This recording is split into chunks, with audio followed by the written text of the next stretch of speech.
Hello, my friends. Long time no talk.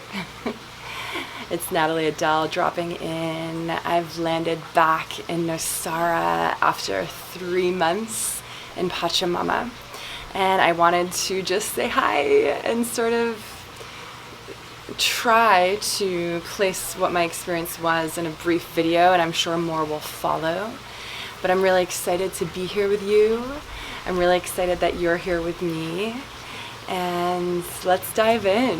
So my original intention was to create a video every week while I was at Pachamama and sort of create this like vlog, and I soon realized that that wasn't possible for so many reasons. There was only one place in the whole village that had internet, and it was very limited. There were a couple times when I tried to record a video and somebody came in the middle of the video, and it became very clear to me in the very beginning that, you know what, maybe this isn't an experience I'm meant to share right away as I go, right? Maybe this experience is just for me. And so I let it be that. And I had a lot of friends and family that were so curious and also beautifully offered me the space while I was there and just said, hey, you know, when you have the time and the space, I would love to hear more about Pachamama. And so my intention with this video is to briefly explain sort of what I did there, and then also share some really beautiful nuggets that I received while in Pachamama. So I was there for the work exchange, and it was a 3-month commitment that I had. They recommend that it's mandatory that you do at least 2 months for the work exchange, and they really recommend 3 months or more to really sort of melt into the community. And so my exchange was 3 months. That felt like a good amount of time. And originally my sister was going to do that with me, but it fell out of alignment for her like a month before we went, and so I stuck with my initial intention and went forward with entering the community. Now, Pachamama is an eco-village, and it was built 22 years ago here in Costa Rica. It's in a town called San Juanillo, which is about 30 minutes north of where I've been living in Nosara, in the Costa region of Nosara, or of Costa Rica. And Costa is a blue zone as well, meaning people who live here live very long, happy and healthy lives. And so this eco-village has about 100 plus full-time residents there. This year we had 70 work exchangers during the time I was there. And then of course throughout the year there's thousands of people that are visiting as well, because what's unique about Pachamama is it's both a community where people live and reside year-round, and it's a retreat center.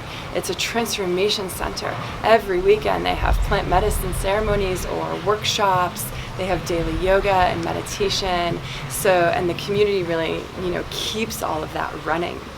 And so when I first got to Pachamama, I was working in the cacao bar, sort of serving up turmeric juices and making smoothie bowls and things like that. And at first it felt great. It felt like, this is where I'm meant to be. My social aspect was thriving, and I was getting to really connect with so many people there. And then shortly after, about a month into that, I realized I've been here before. I've served drinks before. I worked as a bartender when I was in nursing school, and it wasn't a growth edge for me. And I really wanted to experience a deeper connection to the land. And so I made the shift into the garden. And so Pachamama has a beautiful eco department with a beautiful garden, permaculture, compost, a greenhouse, medicinal plants, sacred plants, all of that. And so for the last 2 months I was working in the garden. I had a machete. We were cutting down nonis and coconuts. We were tending to the endangered trees on the property. It was just incredible, and my hands were dirty and my nails were filled with dirt at the end of the day, and that's what I really was seeking when I entered Pachamama. And so the commitment is to work 25 hours a week in exchange for housing or camping, which is free, or a casita, which is a small cost, and 2 meals a day. And so that's sort of the energetic exchange. And so it's really beautiful to understand this idea of reciprocity in a different way, not monetarily related. It was just really beautiful to feel that connection of, here's my hands in the soil, and then I receive a beautiful vegan, gluten-free meal. You know, it's this really beautiful energy exchange. And so I feel like I will probably post more videos about any details that you're curious about, and feel free to drop in the comment section any questions that you have about Pachamama. What is it like to live in an eco-village? What is an eco-village? What was your day-to-day? Things like that, and I'd gladly make another video. But now I want to share sort of some really beautiful nuggets that I gained from living in an eco-village in the middle of Costa Rica. So the first one is, this was a community, right? I entered into the river of community after a year and a half of deep, deep, deep solitude and isolation. You know, we were coming out of the pandemic. You know, I was traveling the United States after we closed our business. I was grieving. I was studying, right? I was doing a Kundalini teacher training. I was just anchored in my own being and picking up the pieces all around me as I processed what the last year and a half was for me, and got really comfortable in my own energy. And so entering community really was a pushing of the edge for me because of the last year and a half that I had. It was a new edge for me. You know, I wake up in the morning, go to yoga class with 30, 40 people, take a shower, 3 other people next to you with not much privacy, breakfast, everyone's the hustle and bustle of the daily kitchen. And so this was all a big edge for me. And so I really learned through living in community my energetic barriers. You know, how do I stay out or go out into the world, into the community, and also stay within and keep my sovereignty and keep my energy contained and really hold that invisible boundary. So it's a beautiful lesson in that for me.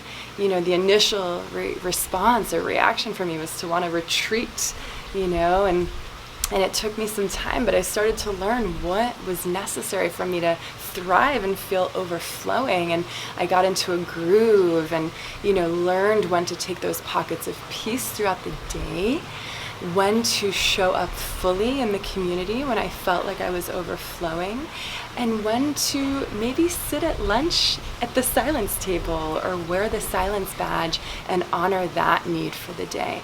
So being in community was a new growth edge for me, given the solitude that I had come out of recently, but it was beautiful because it helped strengthen my boundaries and my containment. Being in Pachamama taught me the beauty of spontaneity as well. So again, looking back to this last year and a half where I was really disciplined in my daily practice, and I launched my coaching container, and I was teaching online, and I had a beautiful structure to my day. And then stepping into community, you're entering somebody else's structure, right? And there's so much magic that occurs just from interacting with people. And so I would say it took me about 2 months, and I noticed after about 2 months, that's when I started to feel the spontaneous energy, or I started to allow the spontaneous energy in. And it got to a point where I would wake up in the morning, and sure, there was a little structure with my work and meditation schedule and yoga and like set meal times. But after that, I stepped out my casita door every morning and I said, I allow spontaneity today, and I allow that to be ignited from the people that I interact with. And so sometimes spontaneity looked like, you know, I'm walking to the 4 p.m. restorative yoga class, and there's a beautiful slice of sunshine, and I have my blanket on me, and I decide, you know what, that's going to be my restorative yoga. I'm going to lay out in the sunshine like a cat, like literally on the way to yoga, right? Or I have a book in my hand and I'm wanting to go down and read in the main lounge area, but I get ignited and excited in a conversation with a new friend, and that unfolds into 3 hours conversation over cacao. Or somebody runs into me and says, hey, what are you doing? Let's go to the beach right now.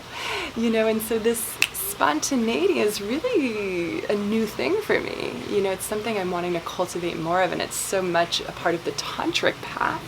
And for those of you who don't know, Pachamama has deep roots in Osho lineage and tantric lineage, which is all about spontaneity, meditation, and celebration. So I really got to practice what spontaneity is like, because I believe when something's new for us, we have to practice it in the beginning. We have to flex that spontaneity muscle, and then eventually it's easier, right? And so spontaneity was a key piece. Pachamama was also a really deep grounding for my nervous system.